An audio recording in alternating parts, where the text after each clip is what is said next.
Bismillahirrahmanirrahim. Assalamualaikum warahmatullahi wabarakatuh. Kita lanjutkan pertemuan kita mata kuliah filsafat ilmu. Kita akan bahas tentang epistemologi, prinsip-prinsip dan fungsi-fungsi manajemen. Epistemologi berasal dari bahasa Yunani yang berarti pengetahuan. Sementara logos artinya diskursus. Jadi secara pemahaman ini merupakan cabang dari filsafat yang berkaitan dengan teori pengetahuan.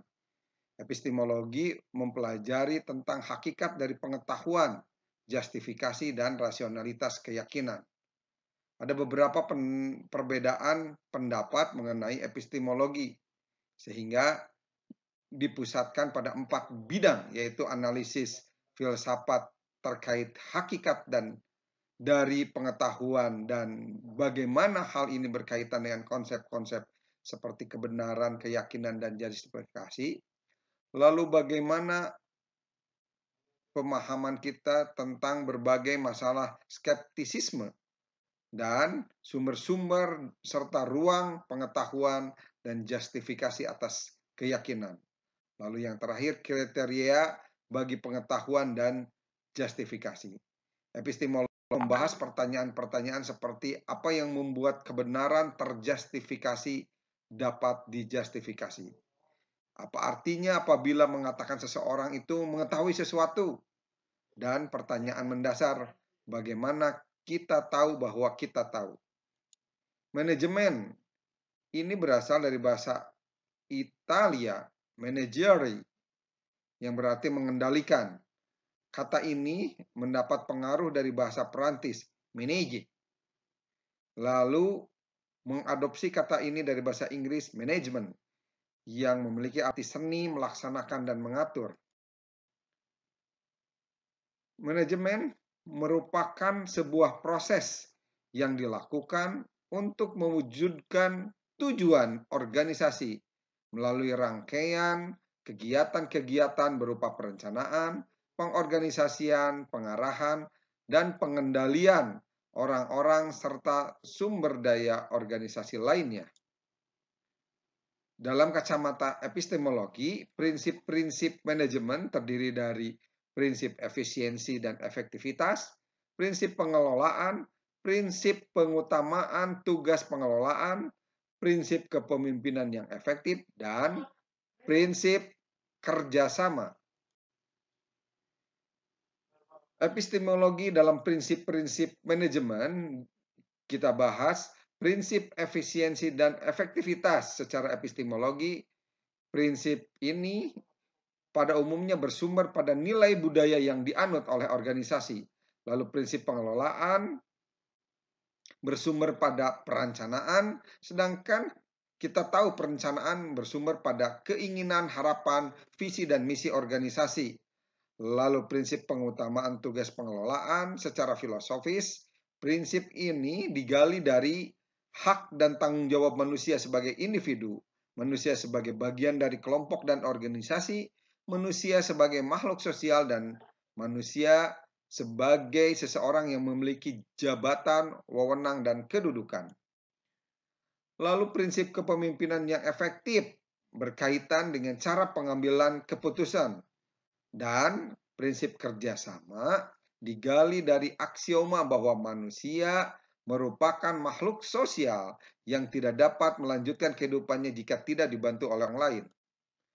Epistemologi pada pemahaman fungsi-fungsi manajemen dibangun pada 3 pokok utama pemahaman, yaitu perencanaan atau planning, pengorganisasian dan koordinasi atau organizing, dan budgeting serta actuating. Perencanaan merupakan kegiatan yang berkaitan dengan usaha merumuskan program yang di dalamnya memuat segala sesuatu yang akan dilaksanakan. Penentuan tujuan, kebijaksanaan, arah yang ditempuh, prosedur, serta metode yang akan diikuti dalam usaha pencapaian tujuan. Perencanaan mengandung 3 hal yang mendasar, yaitu bagaimana menetapkan tujuan, bagaimana berhitung atau mempertimbangkan kebijakan, serta bagaimana mengimplementasikan rencana tersebut. Hakikat perencanaan berkaitan dengan teknik membuat perencanaan. Menurut Rudyard Kipling mengatakan bahwa cara-cara membuat perencanaan adalah mengawalinya dengan pertanyaan what, when, where, who, atau how, who, and why.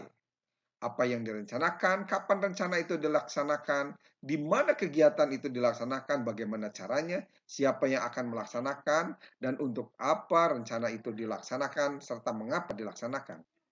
Langkah-langkah yang perlu dilakukan dalam membuat rencana. Pertama, menetapkan sasaran atau perangkat tujuan, lalu menentukan keadaan situasi kondisi sekarang, dan mengidentifikasi faktor pendukung serta penghambatnya. Selanjutnya, mengembangkan rencana dan menjabarkannya. Dalam hal pengorganisasian dan koordinasi, proses menghubungkan ini merupakan proses menghubungkan orang-orang yang terlibat dalam organisasi, serta menyatupadukan tugas serta fungsinya dalam organisasi. Hal yang paling penting dalam pengelolaan organisasi adalah unsur manusiawi, unsur keahlian, unsur relasi, unsur konsepsional, dan yang terakhir, bagaimana dukungan unsur pembiayaan dan permodalan dalam organisasi.